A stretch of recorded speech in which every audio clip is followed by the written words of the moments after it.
Final tally as Israel pulls out of Gaza is over 1,200 killed, more than half of them civilians, a third of them children. And as they leave, the people taking over is the people who were in charge before, Hamas. And we saw a BBC report earlier asking, is Hamas stronger now? Now, both sides, of course, have declared victory.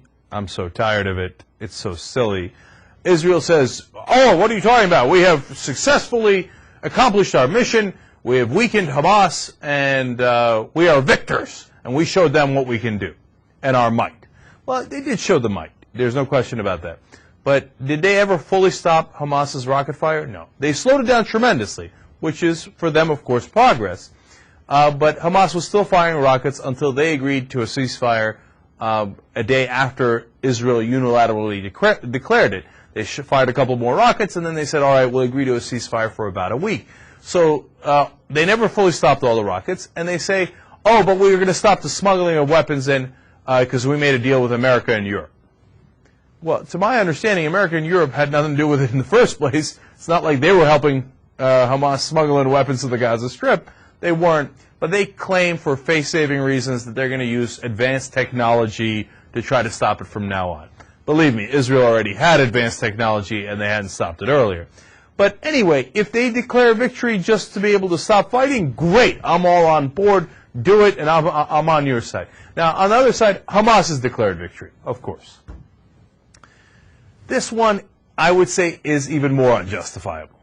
See, here's what happened. You got rolled over. Now, I know why. You don't have the sophisticated weapons that Israel has. Their army is much stronger, la, la, la. But you can't credibly say, hey, we lost 1,200 people and they lost 13, and 4 of them were from friendly fire, and we said that if they came into the Gaza Strip that we were going to kidnap them and kill them and it was going to turn into a graveyard for the Israelis, and it didn't.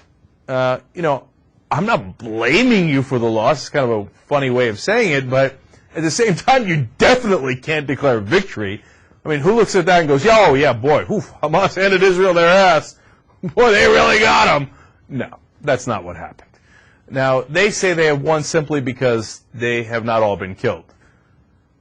That is a funny kind of victory.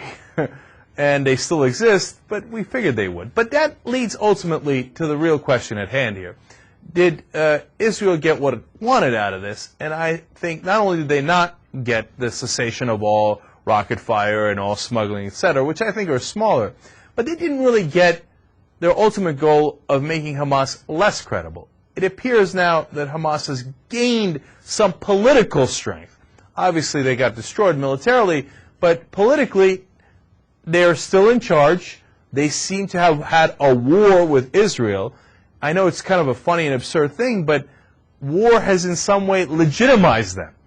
They were big enough and real enough that Israel had to have a war with them. So they come out saying, hey, look, we faced down Israel, and we're still in charge of the Gaza Strip, so we are the leaders of the Gaza Strip. And you got to say, well, on that part, that is true. And that bothers me, because I don't want Hamas to lead the Gaza Strip.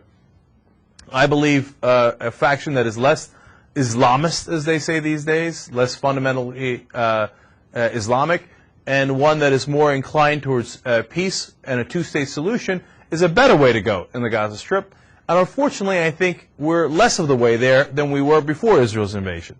I think politically Hamas has gained strength. So it's what I feared, which was that this strike and this invasion was counterproductive for Israel and for anybody interested really in a two-state solution and a peaceful solution. Now, it doesn't mean I have lost hope. Quite the contrary.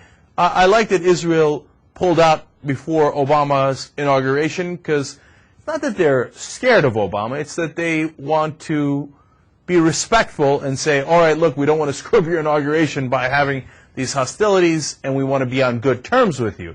That's good. It gives Obama an opportunity to bring these two sides together while there's still a ceasefire. And any day there's a ceasefire, in my book, is a good day, because that gives you a day to work towards the right solution, the long-term solution, the peaceful solution, as opposed to a situation where people are getting killed. Plus, there's the additional benefit of less civilians, less kids, less people are dying in the Gaza Strip today than they were yesterday.